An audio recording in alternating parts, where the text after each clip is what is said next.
34º Congreso Nacional de Medicina General y Social. Germán Enrique Reyes Forero.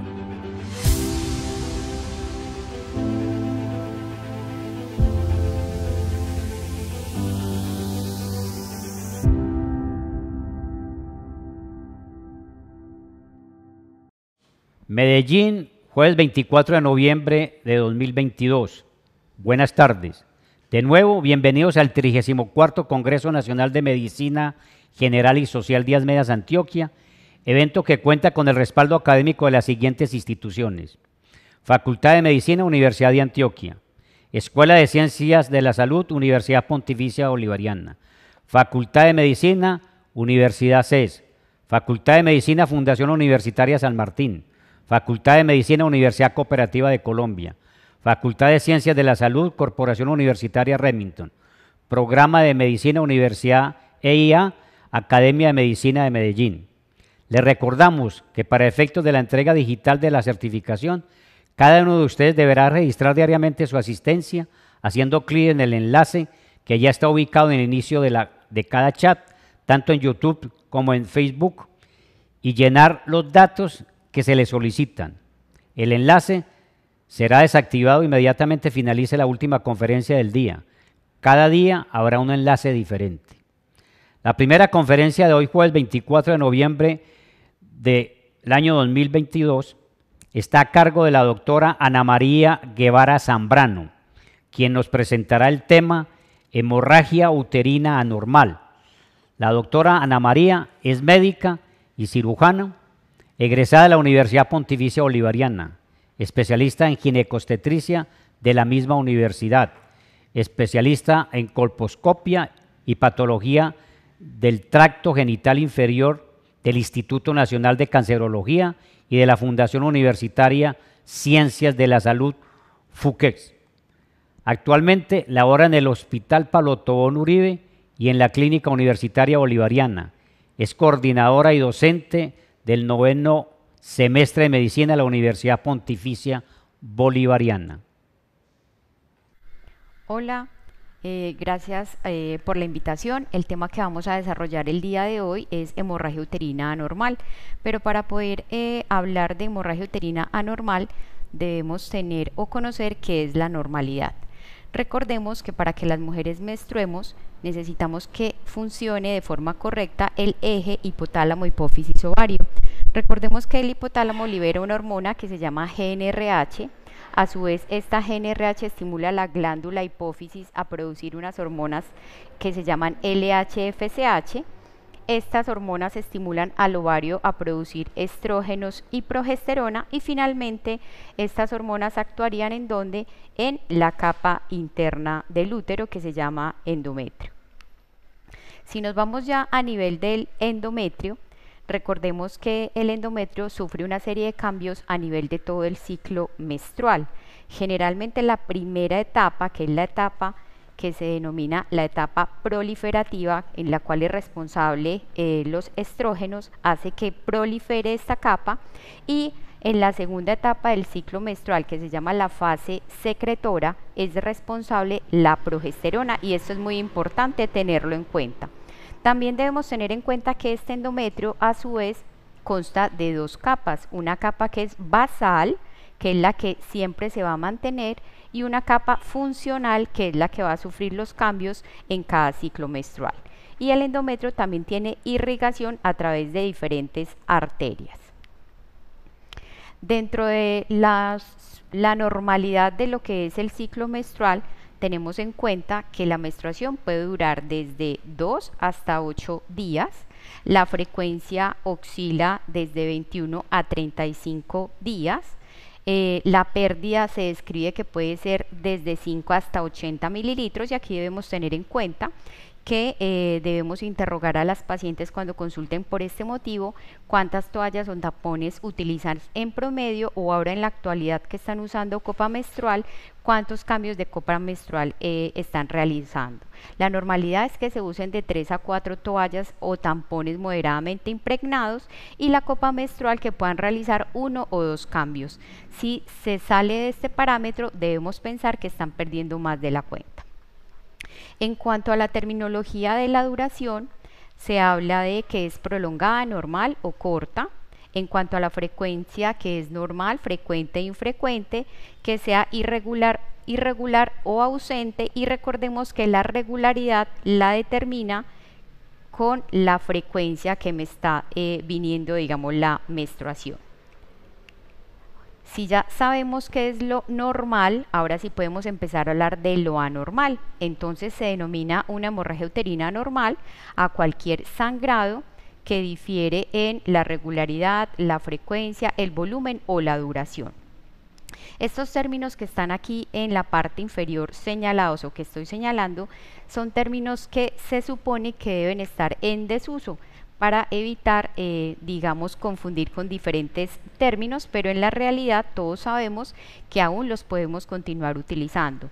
Polimenorrea se describe a los ciclos menstruales que son menores de 21 días, oligomenorreas más de 35 días, amenorreas mayor de 90 días o 3 meses, y los otros términos como sangrado intermenstrual, sangrado posterior a las relaciones sexuales, sangrados menores de 2 días, mayor de 8 días y aumento en la cantidad del volumen del sangrado.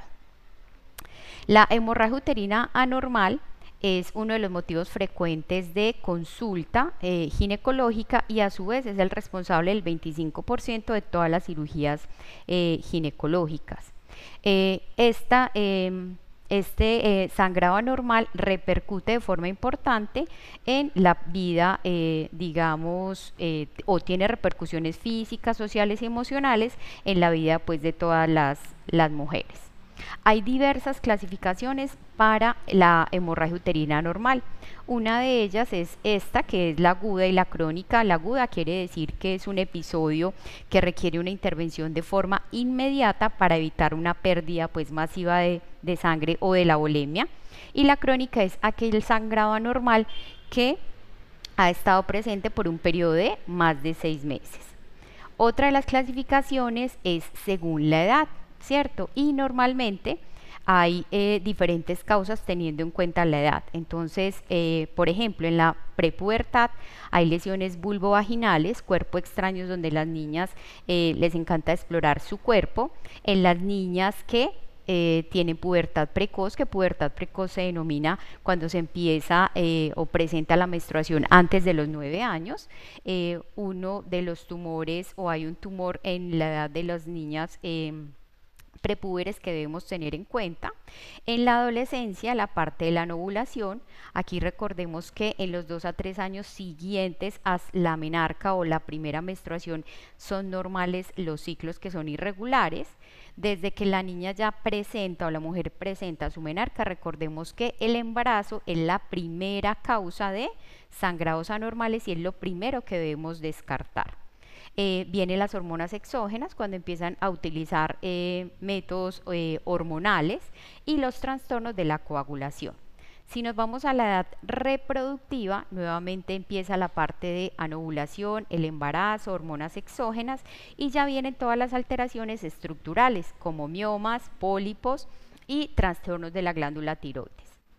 En la perimenopausia, diferentes a los ya mencionados, debemos tener muy en cuenta todas las lesiones precancerosas o cáncer a nivel del cérvix y el endometrio. Y en la posmenopausia también debemos tener en cuenta este tipo de patologías. Aquí hay que hacer un alto en el camino porque las pacientes que son adolescentes, recordemos que como sus ciclos son anovulatorios, es normal en estos 2 a 3 años siguientes. Por tal motivo, iniciar algún manejo hormonal para ciclorregulación no es lo ideal, sino esos manejos hormonales se reservan para pacientes que realmente tengan, digamos, la necesidad de realizarlo. Ciclos muy irregulares, pérdidas masivas que la pueden llevar a un cuadro de un síndrome anémico. Y si nos vamos a la edad reproductiva, nos podemos dar cuenta toda la cantidad de causas que son responsables de un síntoma que es la hemorragia uterina anormal. La Federación Internacional de Ginecología y Obstetricia en el 2011, tratando de poder agrupar y que sea un poco más fácil el abordaje de la hemorragia uterina anormal, clasificó las posibles causas como causas estructurales y causas no estructurales, y lanzó este acrónimo PALM y COIN, el cual vamos a desarrollar más adelante para poder tratar de identificar las posibles causas. Entonces, la primera causa estructural que se describe son los pólipos. Los pólipos son estructuras que se pueden ubicar aquí a nivel de la cavidad endometrial o aquí a nivel del canal endocervical. Son de tejido glandular y generalmente la particularidad o el tipo de hemorragia uterina anormal que puedan presentar son desde sangrados intermenstruales, sangrados abundantes con la menstruación o hemorragias después de los contactos sexuales. Se describe que son el 30% de las causas de sangrado anormal. La forma de identificarlos es mediante una ecografía transvaginal, una histerosonografía y una histeroscopia. Recordemos que es vital en el abordaje realizar un buen examen físico para poder orientar al diagnóstico. Con la segunda parte de las causas estructurales tenemos la adenomiosis. ¿La adenomiosis qué es? La adenomiosis es la presencia de tejido endometrial en la capa siguiente del útero que se llama el miometrio. Y para que esto se presente necesitamos que esta famosa unión endometrio-miometrial tenga algún tipo de disrupción, y generalmente esa disrupción se puede presentar por intervenciones ginecológicas previas, tipo legrados o curetajes exhaustivos que puedan favorecer la migración del tejido endometrial a este tejido del endometrio. Hay que tener en cuenta que esta patología es más de mujeres que se encuentran en la perimenopausia y no de mujeres, digamos, menores. Y el tipo de sangrado anormal que puede presentar son sangrados que son abundantes o son sangrados que son pesados en mujeres por encima de los 40 años, que se van a acompañar de dolor pélvico, dismenorrea o menstruación, digamos, dolorosa.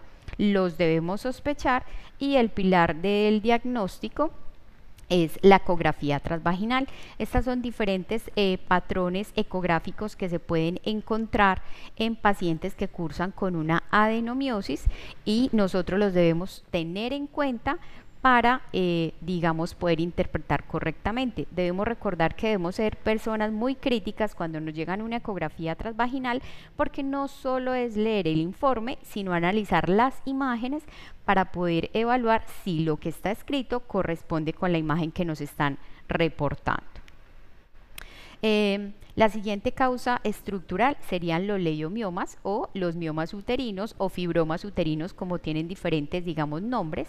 Son tumores benignos del útero, de la capa miometrial, o sea que es músculo liso, y también la Federación Internacional de Ginecología Obstetricia, FIGO, clasificó los miomas con un número para que todos pudiéramos hablar el mismo lenguaje y pudiéramos identificar con el número que nos están informando en la ecografía cuáles son o de qué mioma estamos hablando.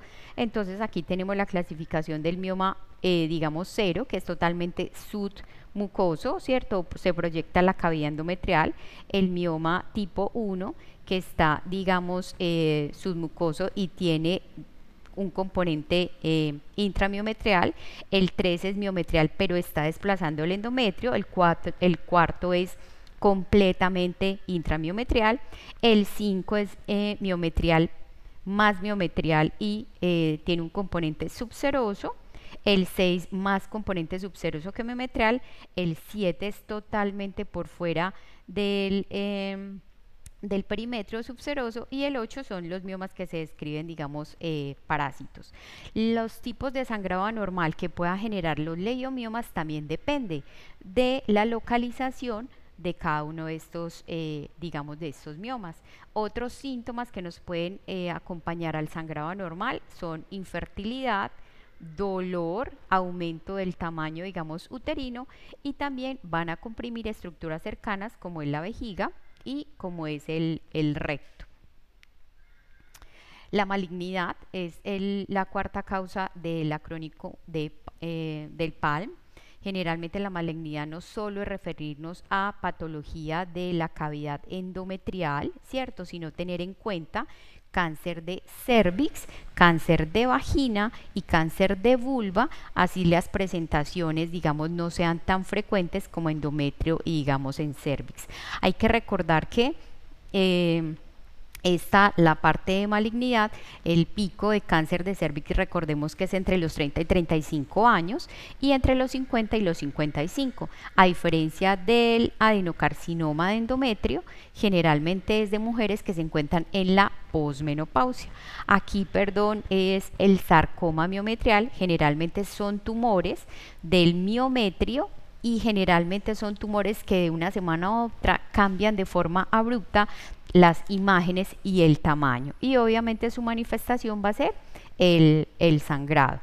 O sea que hay que tener en cuenta de sangrados con las relaciones sexuales o posterior a las relaciones sexuales, pensar siempre en una lesión precancerosa o cáncer de cervix.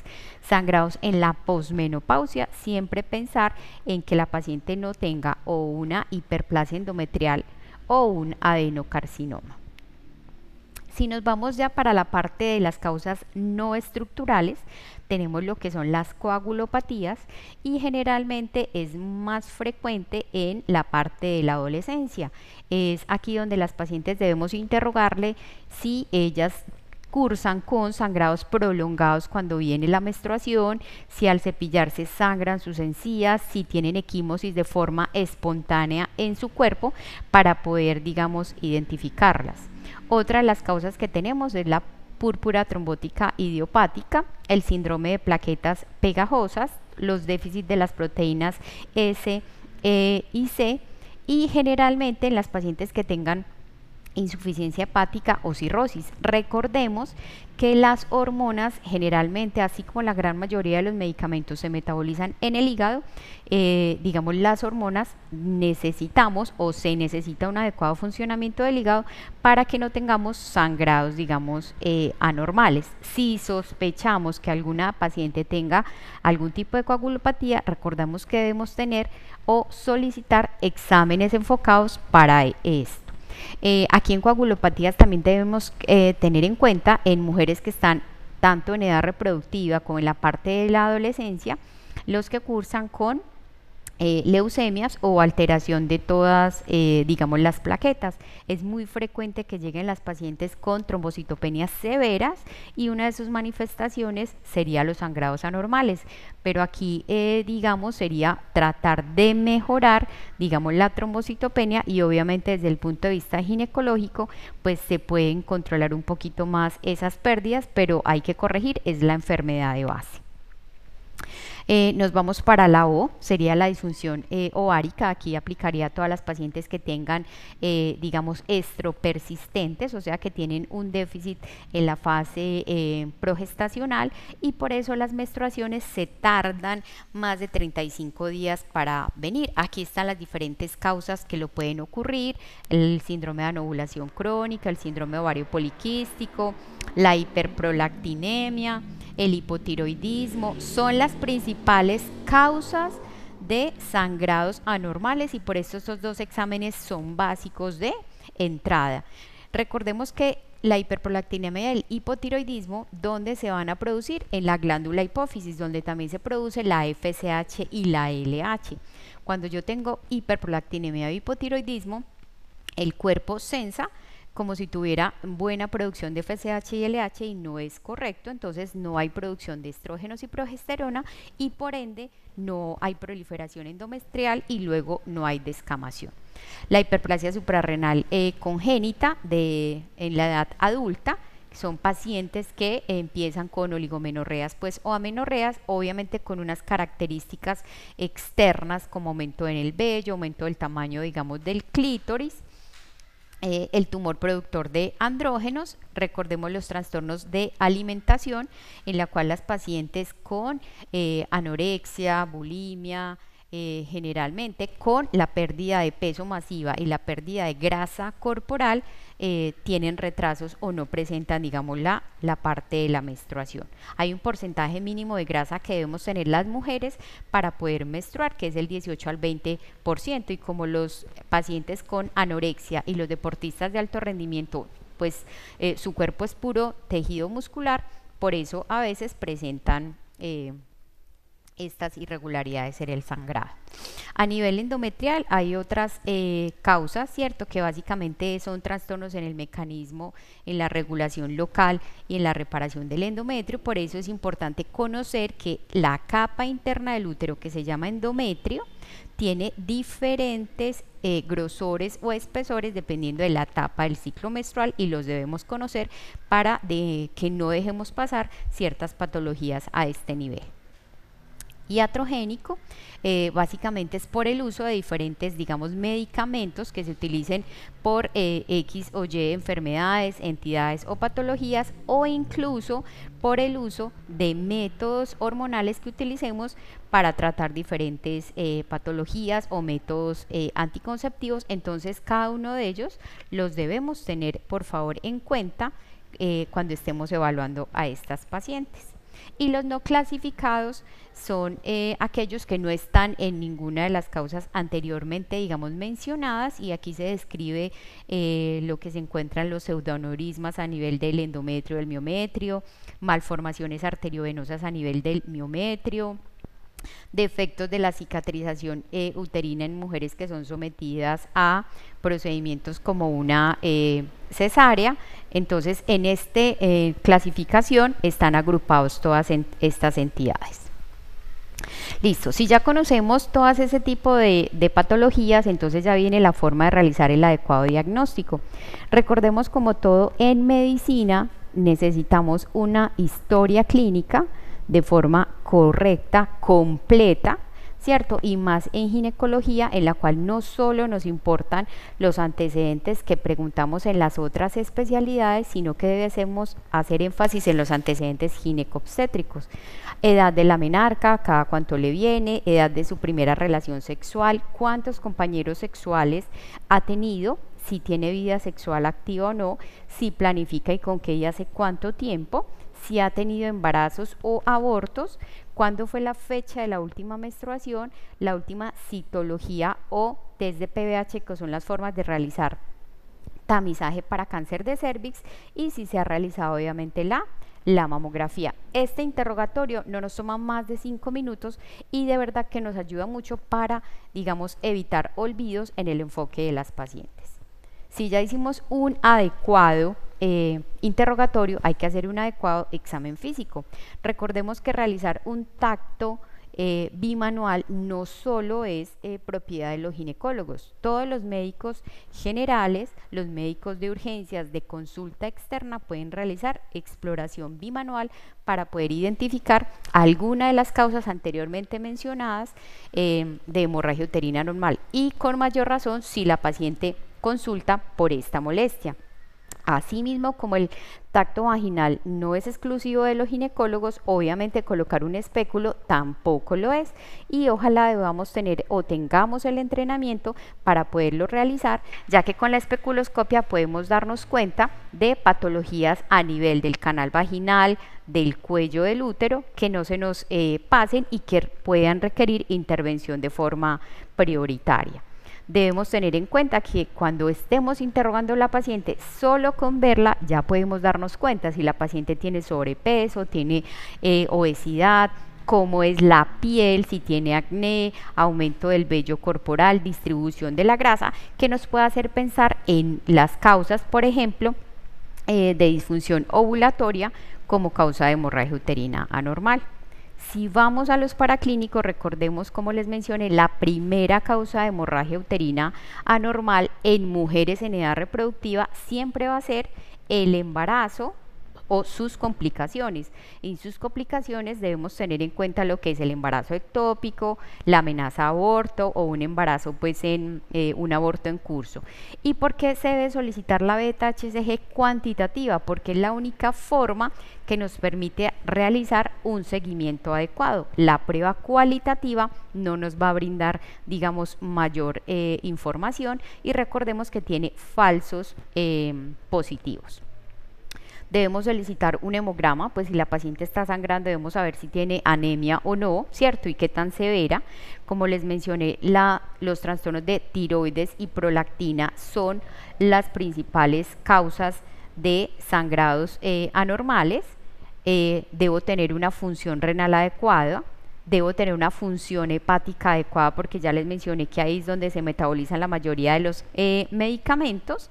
Me reservo a las pruebas de coagulación en pacientes que hablábamos de coagulopatías o sangrados abundantes, y si yo pienso que tengo una pérdida crónica, no debemos olvidar la ferritina para ver los niveles de, digamos, de hierro. Si yo estoy pensando en disfunciones ovulatorias, ya nos vamos a lo que es FSH, LH, y recordemos el tamizaje para cáncer de cérvix. En las imágenes que tenemos, la ecografía transvaginal, la ecografía abdominopélvica, vamos desde resonancia, tomografía, colposcopias, histerosono o histeroscopia, pero la reina principal para nosotros, ¿cuál es? Es la hemorragia uterina anormal. Entonces es una historia clínica, un examen físico, evaluar las posibles causas para poder irnos al tratamiento que depende de la causa. Y los tratamientos se dirigen en manejos que son no hormonales, y esos manejos no hormonales que podemos usar en cualquier tipo de sangrado, siempre y cuando la paciente no esté en embarazo, son el ácido tranexámico de 500 a 1000 miligramos cada 8 horas por 5 días. Ellos van a actuar haciendo disminuir la cantidad del sangrado, y los antiinflamatorios, que van a actuar a nivel de esas arterias, que van a producir vasoconstricción y disminuye la pérdida a nivel del endometrio. El que más se ha descrito es naproxen, pero ahí les traje otros ejemplos de cuáles son los medicamentos a utilizar. Y en casos de sangrados que sean masivos, recordemos que podemos hacer un taponamiento uterino si tenemos la disponibilidad de un balón de Bacri, o si podemos hacer un balón o un taponamiento, entre comillas, como decimos, hechizo, con un preservativo, una sonda tipo Foley, en la cual la inflamos, queda ubicada en la cavidad uterina y puede controlar los sangrados. Y si vamos al tratamiento hormonal, recordemos que el manejo hormonal puede ser con métodos hormonales combinados o solo estrógenos. Estos tratamientos hormonales van enfocados cuando la paciente consulte por sangrado debido a atrofia, digamos, endometrial, y recordemos que debemos usar anticonceptivos monofásicos. Monofásicos es que todas las tabletas tengan las mismas concentraciones. Esta es una forma de utilizarlo, y lo que nos va a lograr o va a favorecer es una proliferación endometrial rápida. Y si solo contamos con estrógenos, también tenemos los estrógenos equinos conjugados y el estradiol para poder, digamos, proliferarlos de forma correcta. Ya si vamos a el manejo de progestágenos, de pronto para pacientes que tengan, por el contrario, engrosamiento endometrial, tenemos desde el uso del sistema intrauterino medicado tipo Mirena, o cualquiera de estos progestágenos que están aquí descritos, los cuales se pueden utilizar de forma cíclica, estos 3 iniciales, o en forma continua el dienogés y la parte de la drosperinona. Y en cuanto al manejo quirúrgico, generalmente nunca va a ser la primera opción, siempre uno agota el manejo, digamos, médico, y obviamente el manejo quirúrgico si va de entrada o inicial en pacientes que tengan pólipos a nivel del endometrio, pólipos a nivel del endocérvix, pero la miomectomía y la histerectomía se reservan a mujeres que no han tenido respuesta al manejo. La embolización de las arterias uterinas se reserva a pacientes que tengan sangrados masivos, en la cual no tenga forma de utilizar alguno de los métodos anteriormente mencionados. Conclusiones. La hemorragia uterina anormal es un diagnóstico, pero puede tener múltiples, digamos, causas. Puede ser un síntoma de una enfermedad que sea, digamos, sistémica, se requiere una historia clínica y un examen físico, digamos, completo. Siempre debemos descartar el embarazo por ser la primera causa de sangrados anormales, y recordemos que el manejo debe ser individualizado para cada paciente. Muchísimas gracias.